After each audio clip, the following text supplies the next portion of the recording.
Hello, everyone.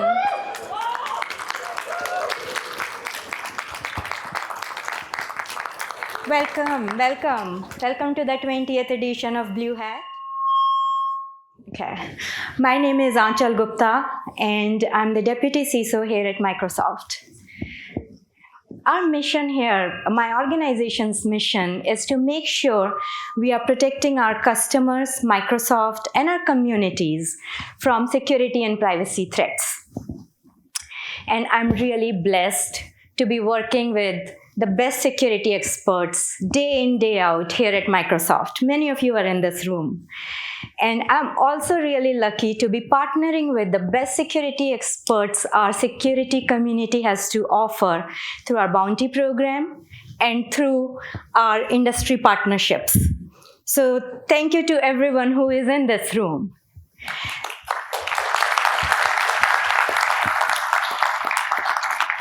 There is one question that I get asked very frequently when I'm meeting with customers and media, and that is, why are there vulnerabilities found in Microsoft products and services? The answer is simple. Like no company is immune to cyber attacks, no software is immune to vulnerabilities. And what we do after we identify these vulnerabilities is really important. So with that in mind, I want to discuss a little bit more about how this vulnerability process works for us. Now, if you were in market to buy a new software product and the salesperson tells you their offering is 100% secure, would you trust that? I personally wouldn't, because there is nothing like 100% security, correct? I would be like, how are you guaranteeing this? What's going on? How do you test your product? So with that mindset, we approach everything with scrutiny. We invite scrutiny, actually. We love when our security research community looks at our services and they find vulnerabilities, because that's what makes us stronger together. I know many of you in this room who are at Microsoft, you focus a lot on prevention, detection, and response. And we do it through threat modeling, static and dynamic code analysis, as well as a lot of fuzz testing. But we also go in with assume breach mindset, because it's not if. In our world, it's when. And with that mindset, what we do is we build defense in depth. And with that defense in depth, we make sure that every gate that we put in there, it has monitoring and detections. And we also make sure that if any detection gets fired, that means any gate has been breached, we have a really strong response plan, which we have matured over time. So we know what to do in case something like that happens. And I really appreciate all of you for doing that. We also partner very closely with our research community, as I mentioned, to identify vulnerabilities in our software. Because when our research community identifies something, it gives us a chance for self-reflection. We go and look back at our processes and we say, why didn't we catch it? And where did our tooling fail? Why didn't we catch it more earlier in our entire pipeline? And that's how we look at it. We also do variant hunting. We just don't do point fixes. We go and look at all the other things that could have been wrong around it, which we haven't identified. We are trying to eliminate the class of issues, not just that one particular vulnerability. So when I think about overall our engagement, just last year, we partnered with roughly 2,000 security researchers from 50 different countries through our bug bounty program. Now, I want you to reflect on this number. Many of us have security teams. And when can you build a team that is spread around 50 different countries? It's not possible. So I really appreciate the thriving security community we have through our bounty program. The diversity of insights that we get into our products and services, it's unparalleled. And again, thank you for that. We also do a ton of industry partnerships. One of my favorite program is MAP program, Microsoft Active Protections program. As part of this program, we engage with our Defender community. So there are 80 plus companies who are part of this MAP program. And behind the scenes, what happens is when a vulnerability is reported to us, people sometimes think that, well, we reported something to Microsoft and it seems like nothing is happening. But behind the scenes, trust me, a large machinery kicks into action right away for every vulnerability that is reported to us. And one of the key components of this machinery is we put detections in place within the Defender product. But we are also very mindful of our mission. And our mission is not to just protect our Defender customers. Our mission is to protect our communities. And the way we do it is we engage these 80 partners who are the larger Defender community, like AV vendors and everyone, and we share the detection guidance with them, the signatures, the indicators of compromise. So they can also put in those detections right away while we are working on building the patch. And that's very near and dear to us.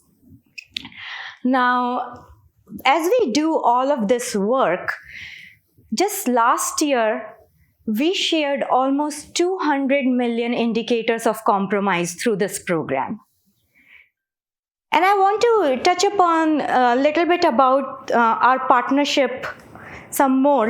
If you think about just last year, the software supply chain attack, it has very clearly shown us that we all are correlated, immensely correlated. There is one attack somewhere on some software, and we all get ripple effects of it within our environment, one way or the other. So why don't we join forces, and why don't we just look at it very carefully and say, how can we stop calling out victims of any cyber attack and rather provide them the support they need? And in today's world, when someone gets victimized, especially of a cyber attack, they tend not to share that they got an attack because they are like, oh my God, everybody is going to look down upon me. How about if we change the entire mindset here and we say, okay, this person got victimized, how can we provide support? Let's band together. That would be my one very critical ask of everyone in the room, that let's try to band together, provide support to each other, and be stronger together. I also want to take a moment to thank our research community. Some of the representatives are present here in the room. I really want to thank you for everything that you do each and every day. We strive to be transparent with the research that you share with us, because our goal is that the more we share it with the larger community, it allows other researchers to build on top of it. And it's really important for us. Internally, we call it high-value research, which is where we are looking at how can we raise the bar for our attackers. And the more high-value research can be done by our security community, it helps us. So we want to partner even more with you to be more and more transparent. Now, with this, I want you all to give a pat on your back. Thank yourself for the, not on your neighbor's back, your own back. I want you all to recognize the work you have been doing. The work is really hard, and you all are doing this tirelessly. Thank you so much.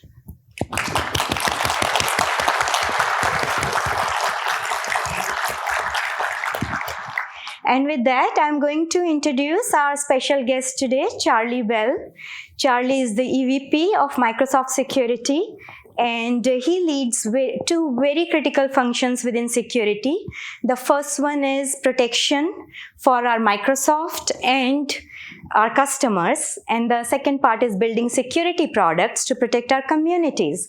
So with that, please join me in welcoming Charlie.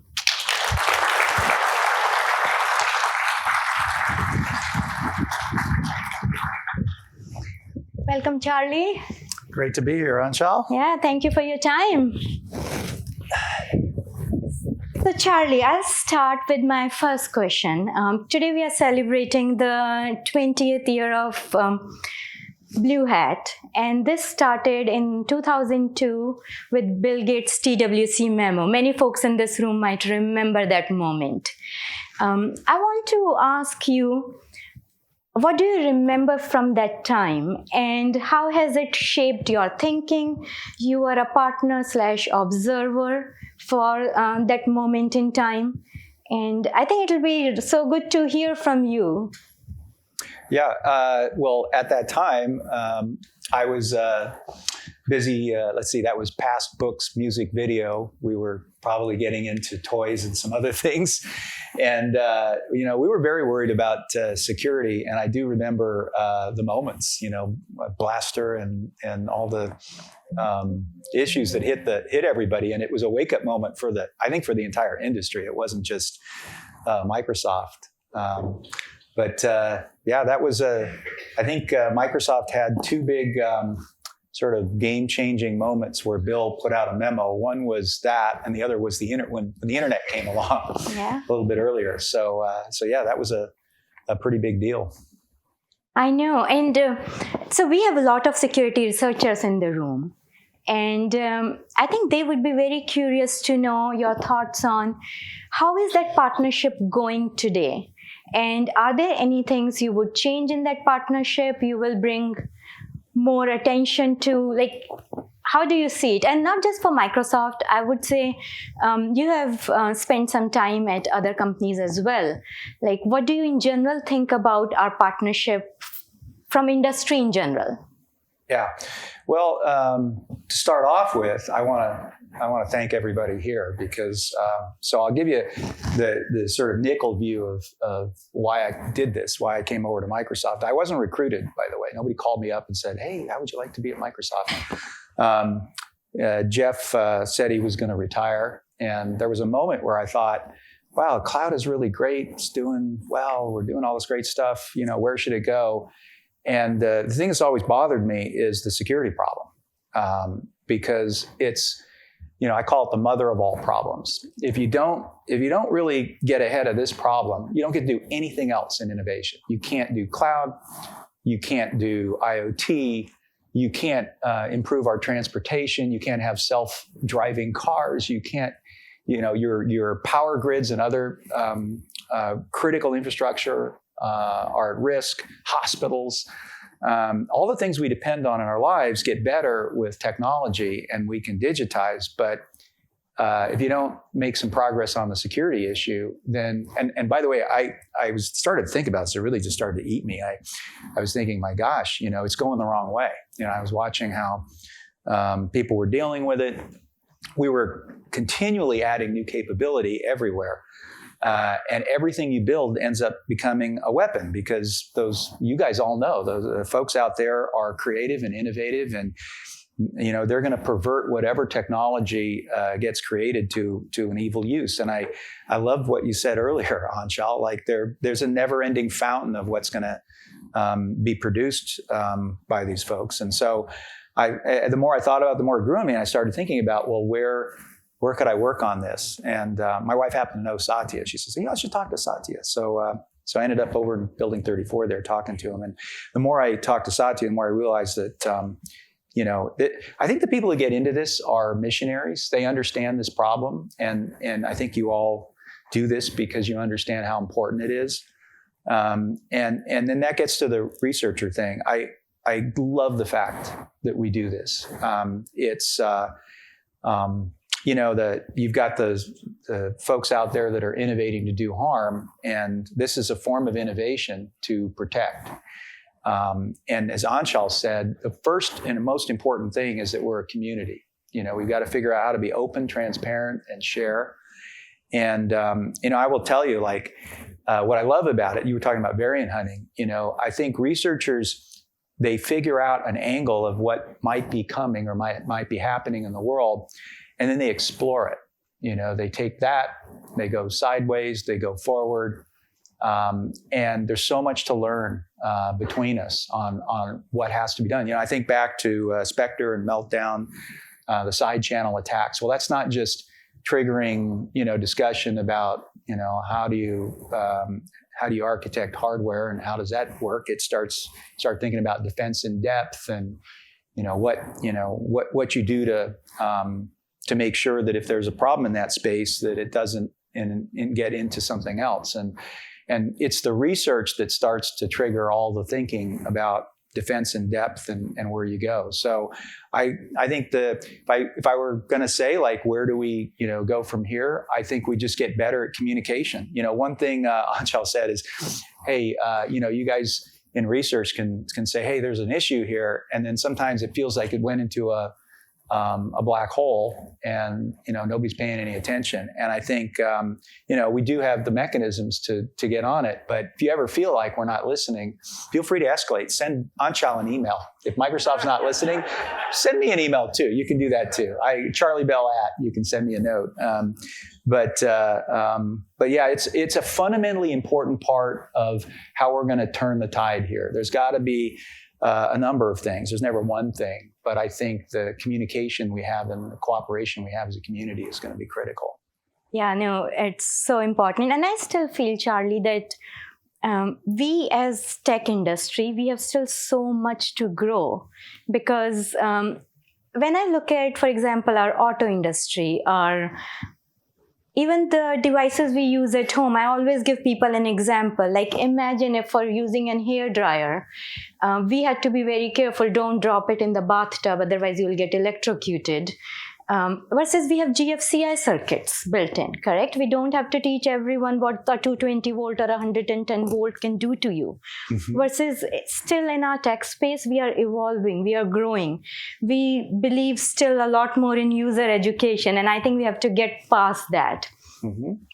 So with that, there is a lot of good research happening. And when you read about this research, Charlie, how do you think about raising the bar using that research? Like, what signals do you look for to raise the bar at Microsoft or for industry in general? I think, the first one is, do you see a signal where it's a direction of sort of fundamental kind of change? When we got, take something like containers. We get into containers, that world actually can become very different. You don't have this static server you go patch. You're firing containers up all the time. You have ephemeral code that's coming and going. And so what are the new kinds of vulnerabilities? We start to find out a container registry might be kind of interesting. And so I think what I look for is trends. Where do we see new kinds of classes of vulnerability coming? And it really helps educate defense in depth. And by the way, I go back to the community and the conversation. Sure, that the same thing will go on with the bad guys. Like, they'll do something, you'll see what they're doing. I love what Lambert does in terms of like studying adversaries. That whole idea of you got to be offensive to understand defense. Like, you got to think like the attacker, and you can learn from them. But you don't have this. You have an adversarial relationship. This thing the team just did with Hive, pretty amazing, the ransomware takedown. But they're definitely, you're an adversarial relationship. But with the researchers, it should be, and it largely is, a very cooperative relationship where we're working together to figure out, and you can have a conversation about it. You just find a new vulnerability. You say, okay, what are we going to do about this? And you go back and forth to the researcher and you say, okay, did we get it? Oh, we didn't. Oh my gosh, what's they innovate, they come back. But that loop, that innovation loop, is goodness in the world versus badness. I love that, Charlie. Thank you for highlighting that. I think this is where we need to still grow the muscle. Right now, we still feel a little shy. When we fix something, we are like, oh, now we are getting tested. And we're a little bit shy around, versus I want us to come out of our shell and do this testing in partnership with our research community and say, hey, folks, here is a alpha/beta build. Help us test. And then let's make it final for our customers. So I totally love the point you are making here. with all the innovation that is happening, Charlie, here, and yesterday we announced the integration of OpenAI with our Bing and Edge, and we are moving towards this passwordless, non-phishable creds for identity. We are going to DevSecOps. Like, there's a ton of innovation happening. Do you think we are at a point where we can say we won't need the security research function, or we won't need the response function? We will have some bots magically do it for us and we all can just rest? Well, okay. I'll just tell you, I'm a parent. My daughter's actually here. I don't know if she's in the room. She's got to do a talk at 12:55.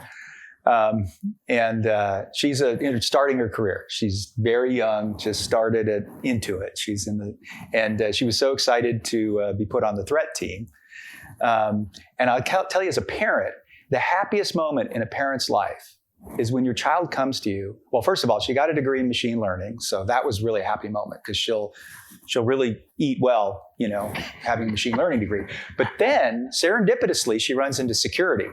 And she says, "Oh, I'm going to do machine learning and security." And I had the most joyous moment because I thought, my daughter will live well the rest of her life. And the reason you're in a really good industry, and I say good from a number of angles. One is for the moral reason I just said, that you're actually fixing arguably the most fundamental problem in the world. But it's also an evergreen industry because, unfortunately, maybe someday, like not in my lifetime, I don't think, and probably not in anyone's lifetime that's sitting in the audience. Maybe someday, rationality and morality wins, and you don't see people trying to do evil in the world. But boy, I mean, for anybody watching the news, that's a long way off.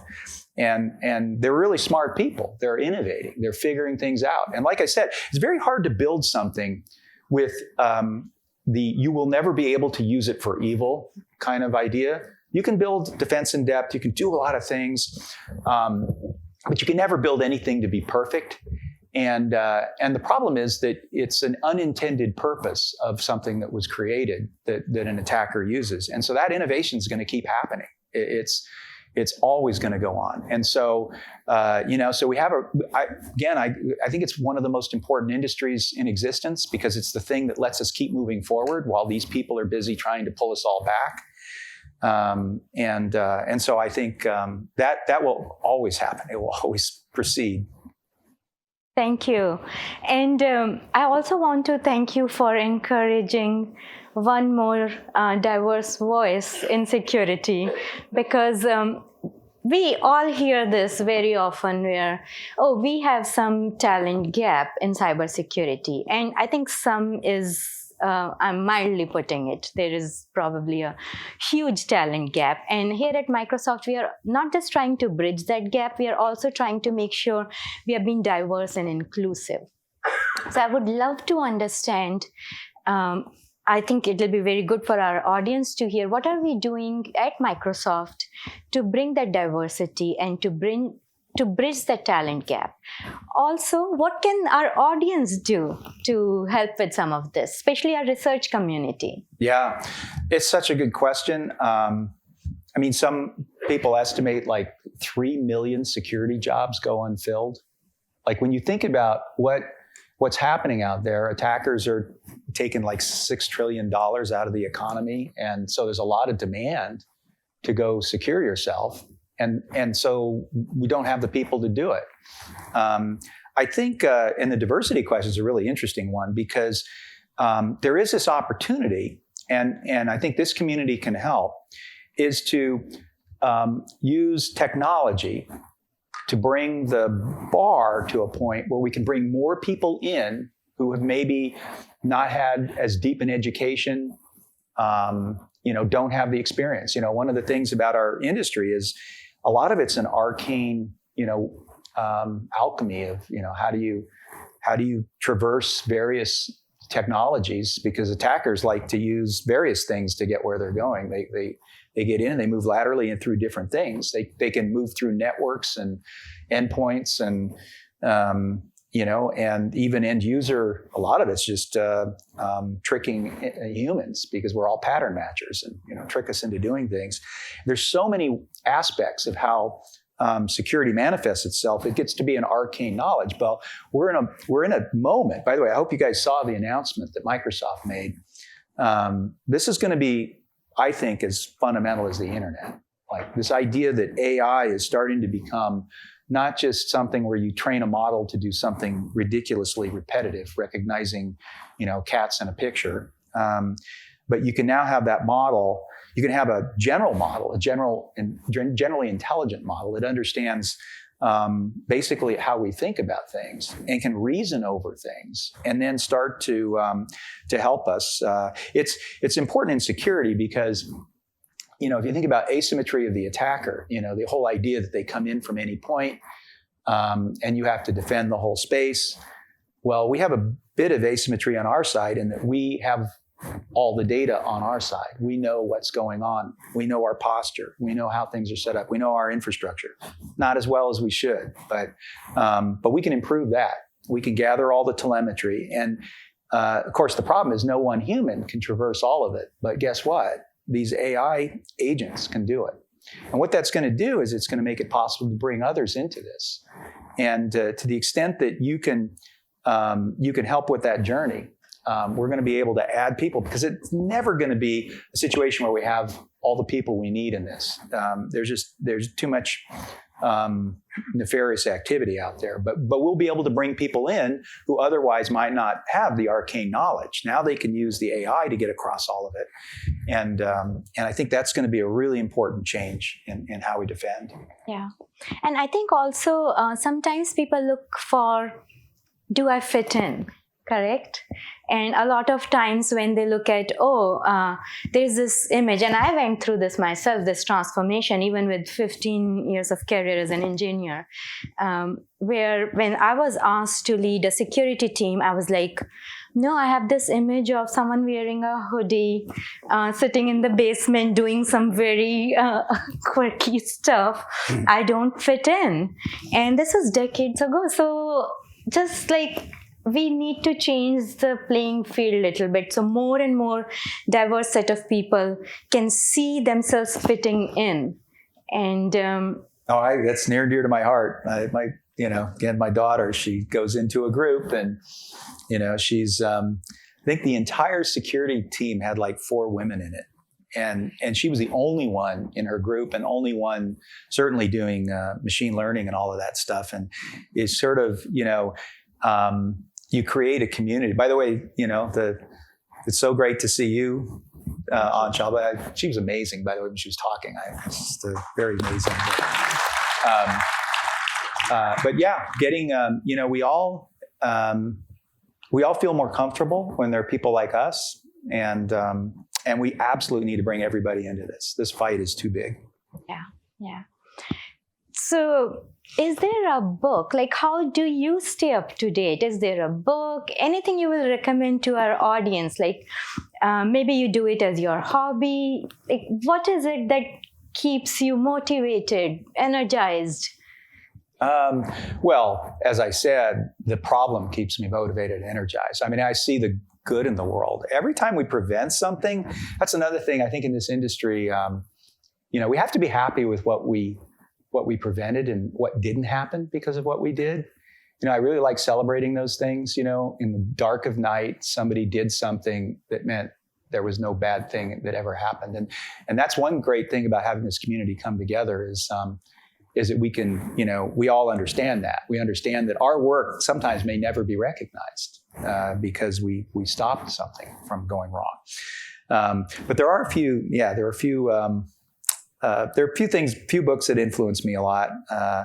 One I just started reading. So I have a diversity coach. So she's helping me kind of understand, because you never know what you don't know. And Satya had this growth mindset. That was a big change he put on Microsoft, is just always accept the fact that there's a bunch of stuff you don't know. And I was talking to her. She goes, "Have you ever read The Compound Effect?" I said, "No." And it's a really light read. I just started reading. By the way, I'm using the compound effect to read the compound effect. So the idea of the compound effect is, you often think I have this big thing I got to go do. You set some giant goal. The whole idea of the compound effect is that if you just take some inertia on something and keep pushing it, really resonated with me in so many ways. I'm a huge fan of Einstein's statement that the most powerful force in the universe is compound interest. It's just compounding, right? You put 1g on something, and pretty soon you're going the speed of light, or close to it anyway. If you're matter, it's hard to get all the way, but that's a compound effect. And the idea is you put some energy in something. By the way, for us in security, that's the way we should feel. If we put some energy, for example, we know we have to do defense in depth. So we put some energy on that. We say, okay, we're going to take the components we have and continually break them down. And we're going to make, if somebody owns that component, we're going to make the value of owning that lower, so compound lower.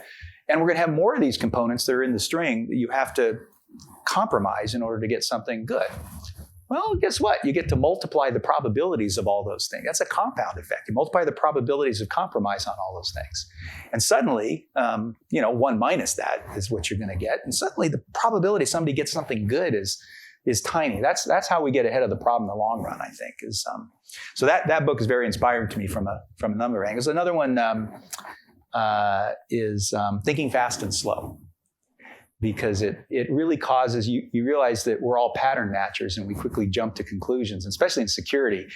And unfortunately is used by bad guys a lot. And so you got to slow down your thinking. Say, what am I looking at? I'm looking at data. What's the data really telling me? What am I looking at here? Anyway, so. Those are both good recommendations. Charlie recommended these to me earlier on and I have read. So thank you. Any last words of wisdom for our audience, Charlie? Well, just again, the work you guys do is so important, and you should be really proud that you chose this field.